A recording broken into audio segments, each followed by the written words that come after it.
Hello everyone សួស្តីបងប្អូនទាំងអស់គ្នានៅក្នុងវីដេអូនេះខ្ញុំនឹងលើកយកនៅការសន្ទនាទាក់ទងទៅនឹងការទិញខោអាវបាទនៅក្នុងហាងលក់សម្លៀកបំពាក់បាទអញ្ចឹងបងប្អូនមើលការសន្ទនាបាទអញ្ចឹងខ្ញុំដាក់ថាការស្វាគមន៍នៅក្នុងហាងបាទ greeting in the shop បាទអញ្ចឹងបងប្អូនមើលការសន្ទនាទី1បាទការសន្ទនាទី1នេះគឺជាការស្វាគមន៍នៅក្នុងហាងអញ្ចឹងអ្នកលក់កៅអៅនៅក្នុងហាងហ្នឹងបាទខ្ញុំđangដោយសហហើយអតិថិជនគឺខ្ញុំតាំងដោយសអដើម្បីមកសរសេរនៅកន្លែងនេះដើម្បីឲ្យវារៀងខ្លីហើយទលាយ space បន្តិចអញ្ចឹងនៅពេលដែលយើងចូលដល់ហាងម្ចាស់ហាងឬមួយក៏អ្នកធ្វើការក្នុងហាងគេស្វាគមន៍យើងដោយពាក្យ hello បាទជំរាបសួរហើយអតិថិជនក៏ជំរាបសួរទៅគេវិញដែរ hello ដូចគ្នាបន្តមកទៀតម្ចាស់ហាងសួរយើងថា Can I help you បាទតើខ្ញុំអាចជួយអីអ្នកបានដែរគឺមានន័យថាតើអ្នកចង់រកទិញអីដែរឃ្លាហ្នឹងណា Can I help you បានអតិថិជននិយាយថា Yes please បាទខ្ញុំរកទិញអីបន្តិចណា Yes please បាទអញ្ចឹងម្ដងទៀត Hello ជំរាបសួរបាទ Hello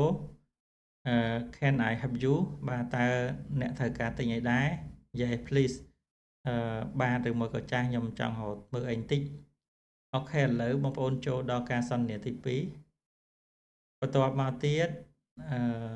ម្ចាស់ហាងក៏គាត់សួរទៀតអានេះចូលដល់ការសន្ទនាទី2សួរអំពីខោអាវក៏គាត់សួរថា What are you looking for បាទតើអ្នកកំពុងតែស្វែងរកអីគេបាទអ្នកកំពុងតែរកទិញអីគេ What are you looking for បានអតិថិជននិយាយថា I am looking for a shirt បាទខ្ញុំកំពុងតែរកមើលអាវមួយបាទ I am looking for a shirt shirt នេះគឺអាវដែលខ្លីដែលវែងដែលបិទឡេវហ្នឹងគេហៅ shirt បើ T-shirt ហ្នឹងអាវយឺតទៅបានអ្នកលក់ហ្នឹងថា What color do you want តើអ្នកចង់បានពណ៌អីដែរ What color do you want បាទ color ហ្នឹងពណ៌ណាបានអតិថិជននិយាយថា blue please ខ្ញុំចង់បានពណ៌ខៀវបាទ blue please ដល់មកយកការគូសំណាបាទអញ្ចឹងខ្ញុំប្រែឲ្យនេះម្ដងទៀត What are you looking for តើអ្នកកំពុងតែស្វែងរកអីដែរ I am looking for a shirt ខ្ញុំកំពុងតែស្វែងរកអាវមួយ What color do you want តើអ្នកចង់បានពណ៌អីដែរ Blue please បាទខ្ញុំចង់បានពណ៌ខៀវមួយបាទអញ្ចឹងបងប្អូនមើលការសន្ទនាទី3ជាបន្តទៀតការសន្ទនាទី3អ្នកតងសួរនៅតម្លៃអញ្ចឹងនៅពេលដែលអតិថិជនគាត់ជ្រើសរើសហើយក៏គាត់សួរតម្លៃថា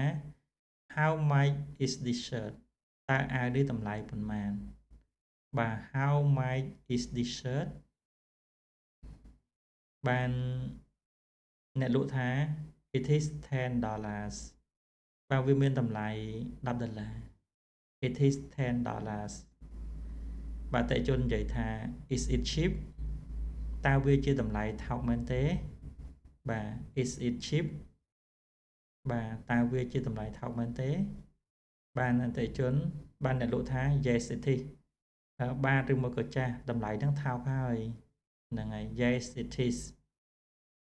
បាទម្ដងទៀត How much is this shirt តើអាវនេះតម្លៃប្រមាណ It is $10 បាទវាមានតម្លៃ$10 Is it cheap តើតម្លៃហ្នឹងវាថោកមែនទេ Yes it is ចាស់តម្លៃហ្នឹងឬមួយក៏បាទតម្លៃហ្នឹងវាថោកហើយបាទអញ្ចឹងបងប្អូនមើលការសន្ទនាជាបន្តទៀតការសន្ទនាទី4នេះតាក់ទងសួរពីទំហំរបស់ខោអាវអញ្ចឹងអ្នកលក់គាត់សួរថា What size do you want តើអ្នកចង់បានទំហំប៉ុណ្ណាបាទ size ប៉ុណ្ណា size M size L XL អីចឹងណា What size do you want បានអតិថិជននិយាយថា medium please បាទទំហំវាកម្រិតមធ្យមណា medium size ណាមធ្យមបានអ្នកលក់ថារើបានហើយគាត់និយាយថា try it on អញ្ចឹងសាកវាទៅបាទសាកវាមើលត្រូវអត់នៅក្នុងបន្ទប់លក់អាវណា try it on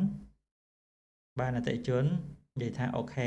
ខេយល់ព្រមអញ្ចឹងក៏ដើរទៅលក់អាវទៅ ok mà đón tiết what size do you want តែអ្នកចង់បានទំហំប៉ុណ្ណាដែរ medium size បាទទំហំមធ្យម try it on ចាំរវាមើលទៅអូខេយល់ផងបាទអញ្ចឹងបងប្អូនមើលការសន្ទនាបន្តទៀតការសន្ទនាទី5នេះគឺជាការសម្រេចចិត្តអ្នកលក់ក៏សួរបញ្ជាក់យើងណាអញ្ចឹងអ្នកលក់ថាម៉េច do you like it តែអ្នកពេញចិត្តវាអត់ពេលរកអាវហើយហ្នឹងបាទ do you like it អតិថិជននិយាយថា yes I do បាទឬមួយក៏ចាស់ខ្ញុំពេញចិត្តហ្នឹងហើយខ្ញុំចូលចិត្តអាវហ្នឹងពេញចិត្តបានអ្នកលក់ថា do you want to buy it តើអ្នកចង់ទិញវាទេ do you want to buy it បានអតិថិជននិយាយថា yes I want to buy it បាទឬមួយក៏ចាស់ខ្ញុំចង់ទិញវាម្ដងទៀត do you like it តើអ្នកពេញចិត្តវាអត់ yes I do បាទខ្ញុំពេញចិត្តវា do you want to buy it តើអ្នកចង់ទិញវាអត់ yes I want to buy it បាទខ្ញុំចង់ទិញវាបាទចូលដល់ការសន្ទនាទី6បាទសន្ទនាទី6តកតងទៅនឹងការបង់ប្រាក់ដោយសារសម្រាប់ចិត្តទិញហើយអញ្ចឹងអ្នកលក់ក៏បានសួរថា how do you want to pay តើអ្នកចង់បង់លុយតាមណាដែរបាទតាមបាញ់តាមកុងឬមួយក៏ឲ្យជាលុយសុទ្ធអីអញ្ចឹងណាក៏ how do you want to pay បានអតិថិជននិយាយថា cash please ខ្ញុំបង់ជាលុយសុទ្ធតែម្ដងបាទដកកាបូបលុយមករាប់លុយទៅឲ្យខាងហាងទៅបាទ cash please បន្ទាប់មកទៀតម្ចាស់ហាងនិយាយថា here you are នេះណែលោកអញ្ចឹងអាចលុយហ្នឹងกระดาษធំគាត់អាប់ទៅវិញគាត់ថាបានឬមួយក៏អញ្ចឹងលុយដែលគ្រប់ហើយគាត់ហុចចុងស្លឹកទៅឲ្យវិញក៏បានដែរចុងស្លឹកសម្រាប់វិក័យប័ត្រទិញហ្នឹងណាអញ្ចឹងគាត់ថា here you are ហើយគាត់ហុចចុងស្លឹកហ្នឹងទៅឬមួយក៏គាត់អាប់លុយហើយគាត់ថា here you are ក៏បានដូចគ្នាដែរបន្ទាប់មកទៀតអតិថិជននិយាយថា thank you អរគុណបាទគាត់ទទួលយកចុងស្លឹកហ្នឹងហើយឬមួយក៏លុយអាប់ហើយគាត់រាប់គ្រប់ហើយគាត់ថា thank you អរគុណអូខេម្ដងទៀត how do you want to pay តើអ្នកចង់បង់ប្រាក់ដោយវិធីណាដែរបាទ cash please ខ្ញុំបង់ជាលុយសុទ្ធតែម្ដង here you are នេះណែចុងស្លឹកលោកឬមួយក៏នេះណែលុយអាប់លោកពេលដែលគាត់អាប់លុយយើងបាទអតិថិជននិយាយថា thank you អរគុណបាទអញ្ចឹងបងប្អូនមើលការសន្ទនាទី7បាទការសន្ទនាទី7នេះគឺការនិយាយលាគ្នាដោយសារតែទិញបានហើយលុយហើយក៏លាគ្នាទៅអញ្ចឹងអ្នកម្ចាស់ហាងនិយាយថា thank you very much អរគុណអ្នកច្រើនហើយដែលបានមកជួយទិញនោះបាទ thank you very much បាទអតិថិជននិយាយថា you welcome អត់អីទេបងហ្នឹងហើយចាំមកជួយទិញទៀតបានម្ចាស់ហាងហ្នឹងនិយាយថា see you again ចាំជួបគ្នាម្ដងទៀតណាបាទអតិថិជននិយាយថាបាយលាសិនហើយបាទអញ្ចឹងនៅក្នុងមេរៀននេះគឺបងប្អូនបានរៀនពីការសន្ទនាទាក់ទងទៅនឹងការទិញនៅសម្លៀកបំពាក់អរគុណបងប្អូនដែលបានតាមដាននៅការបង្រៀនភាសាអង់គ្លេសនៅលើ Channel PPT English បើសិនជាបងប្អូនចង់តាមដាននៅវីដេអូដែលអាប់ដេតថ្មីៗបាទសូមចុចលើប៊ូតុង Subscribe ហើយនិងសញ្ញាកណ្ដឹងបាទសូមជម្រាបលាសូមអរគុណ